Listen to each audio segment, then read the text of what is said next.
Hello everybody, welcome to the Sunshine Autos TCR Racing League. This week we're at Imola. It's an hour and a half, endurance round, double points, however the heck that works. I don't really remember, but one race, more points, pretty simple. So this will be a 55.4 something. I'll try to talk through the first, showing of the lap, but I will definitely go back and point out the turns and stuff, because Imola is pretty tricky. I feel like I'm half decent at this track as well, and I'll try and help as much as I can. So we're going to start the second half of Ravazza, and we get a nice banging exit. Of course, after I say how complicated this track is, we're going to basically sit here for like 10 seconds while we drive in a squiggly line, but pretty much straight. Just be very, very gentle with any input. Minimum amount of effort. So the service road right there, just point your car straight and get braking. Try to clip the curbs the best you can and stay away from the sausages. And this one you can cut a lot. That sausage is pretty lenient, but of course you can't cut it too much. This is the hard part. Start sort of braking and turning to get around there. Stay on the left as much as you can, and then slow the car down enough to whip to the right, basically like immediately. Here, very late apex, obviously a very long straight if you've seen this track before, so just be very deliberate, but also time your power input at the right time so you don't understeer. Brake after you pass the 50 board, or at least in my field of view, when the 50 board disappears, start braking. Carry as much speed as possible, get as straight as possible here, sort of like before, except now you're gonna braking, turning to the left, and then to the left again. Deceptively tight, very easy to get the off track there and the slowdown penalty, so you don't want to do that in qualifying. This is like my worst part of the track. Brake as late as you can, jump that curb so you could get a good like left hand part of the chicane, and you don't want to unsettle the car, so all that inertia could be used to propel the car forward instead of wobbling side to side. Brake when the curb straightens out there. And another tricky braking zone I reference is like very late for both that chicane and Ravazza, and the first part of Ravazza as well. It's very very hard to get the car turned in properly, so that's sort of the gist of the lap. So I'm gonna go back to the beginning here to whatever this is called. I don't really remember. So right here ish, like, it doesn't have to be this exact spot on the track, but once you approach whatever this is called, let me pull up the iRacing UI so I can actually like see what the corner names are and do this properly.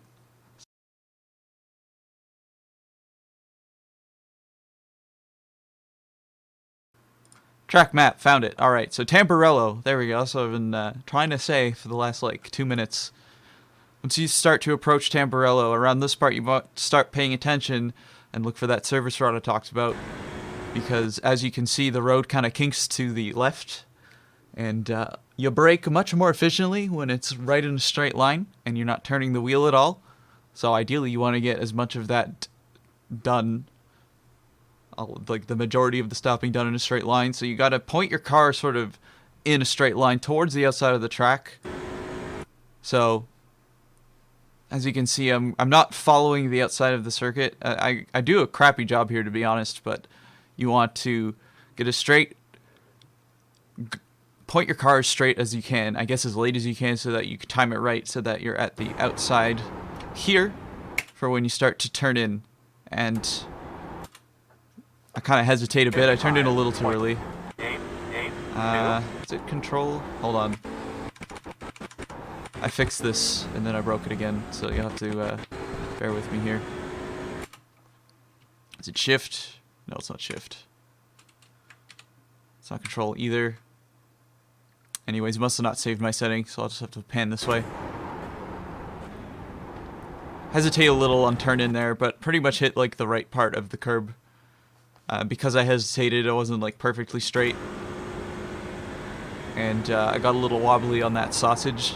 If you can, I don't know, I feel like you kind of need to hit the sausage there in order to be to the left of the track enough to do this part correctly. Like, that was a good usage of the curb there, and you'll see exactly where the car is when you see the chase cam uncommentated lap. But yeah, it's basically the name of the game in Tamburello is to be able to get on the power full throttle as early as you can without, you know, scrubbing tires for the rest of the turns. So as you can see there, watch it again, full throttle, you know, on the limit of the tire without, you know, overheating, and we're zooming.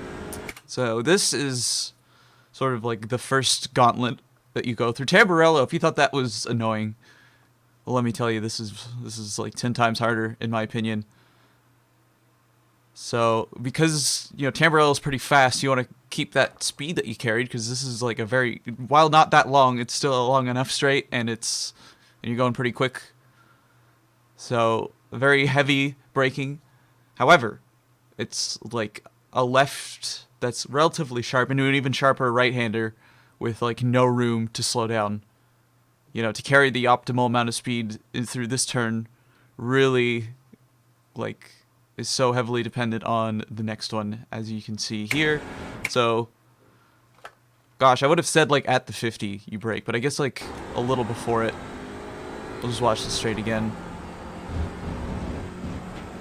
And then we kind of have that explanation. So, yeah, a little before the 50. And you can't hit the brakes too much. So, like I said, you want to carry that speed from the straight that you were just on for as long as you can. And the only way to really do that, you got to get to the left-hand side, like, basically immediately. That turn is just like a means to get to the left. So you really can go deceptively fast there while still having time to brake for this turn here. And, like, I touched the grass, or the sand, sorry, and, like, I was on the edge. Maybe I could have, like, adjusted my line a little better, but I feel like that was, like, the best I could pull that off. So it's all a matter of finding a way to be able to stop efficiently enough for that right-hand part while still, you know, carrying all that speed that you're trying to carry. And here it's a nice a bit of a reset, I'd say. This is, I guess, a pretty basic turn.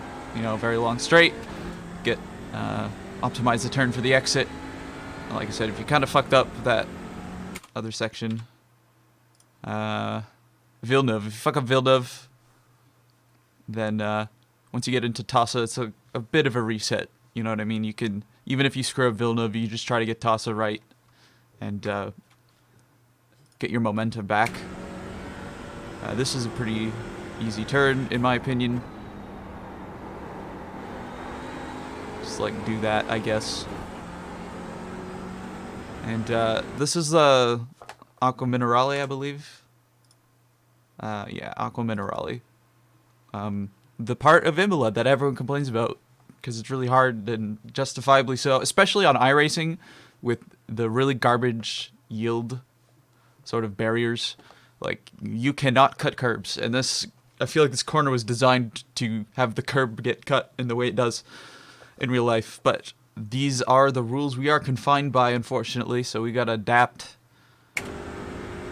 So, at the 50 there, that time, yeah, it's more confident that I braked at the 50. Let me just check that again.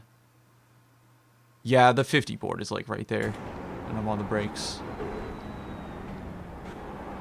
So it's like you carry less speed than you think, pretty much. It's all a matter of trying to get as far off to the right as you can for the second part of Acqua Minerale, so that you can have the widest line for that left-hand part, therefore carrying more speed into the next thing. See, I don't really do that great of a job. Like, I kind of scrub my tires as it sort of flows to the left-hand side of the track for the left-hand part of Acqua Minerale. So that could probably have been done a little smoother. Maybe, like, slow down just a hair more to get a better exit. But anyways, that's how I did that. Going into Variante Alta, which is my least favorite part of the track, my weakest point, personally. Straight after Acqua Minerale, this is like the third gauntlet, by the way. Rivazza's okay. It's like borderline really hard, but once you get the hang of it, I don't know. I find it's, especially in this car, it's very nice. But yeah, I guess it depends on the vehicle. That could sometimes be a gauntlet, in my opinion. The TCR or Vatsa's not that bad. But anyways, like I said, here it's another one of those, like, you could brake deceptively late as long as you get your line fucking bang on. But if you mess it up, you're screwed, because these curbs are like walls, and you gotta go over it. Like, we'll see. Maybe the fact that this is an endurance probably isn't like the greatest thing to say, but that's what I'm gonna do. I'm going for it. It's like the difference between crashing. So once we get some airtime, the reason why I'm complaining about this is that you need to use the first part of the curb, like an obscene amount, to get to the right-hand side of the track enough to not touch the curb much or at all for like the left-hand part of the turn. Because this is a bit of a long straight, in air quotations. And as you can see, like the lap before, I saved 3/10 off. So obviously it didn't go so well. That's the price you pay when you mess it up. It's like 3/10 of a second, and that's just in this one example here. I'm gonna watch that again, and you just have to like, and that's the thing too, because you need to brake and like whip the car to the right at the same time while you're still like doing a fair amount of stopping. And of course, when you're in the air, you're not stopping. You're kind of just at the mercy of the physics. So yeah, optimize that exit, 100% there, and good luck with that. This one, I go in third because it's just more consistent for me. I feel like you can carry more speed in fourth gear, but the risk of understeering is very high, at least with the setup I was using. And yeah, do what you want there. And that's hopefully a good explanation of the Imola lap. Thanks for your patience while I, had a bit of technical difficulty there. And yeah, hopefully you learned something. See you on the track. Enjoy the lap in full with an exterior view. Hopefully you get something from that as well. And take it easy.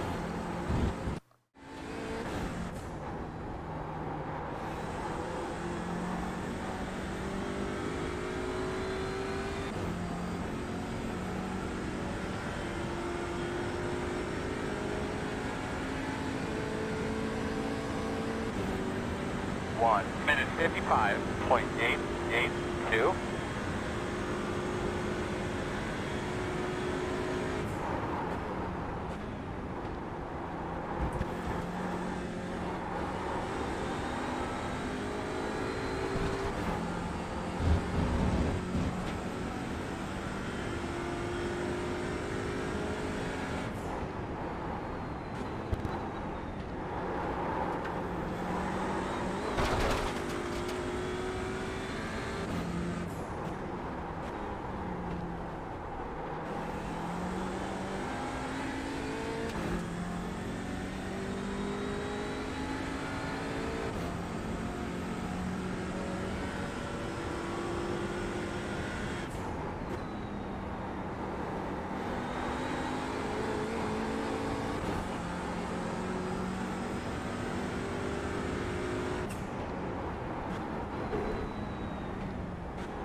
One minute 55.469.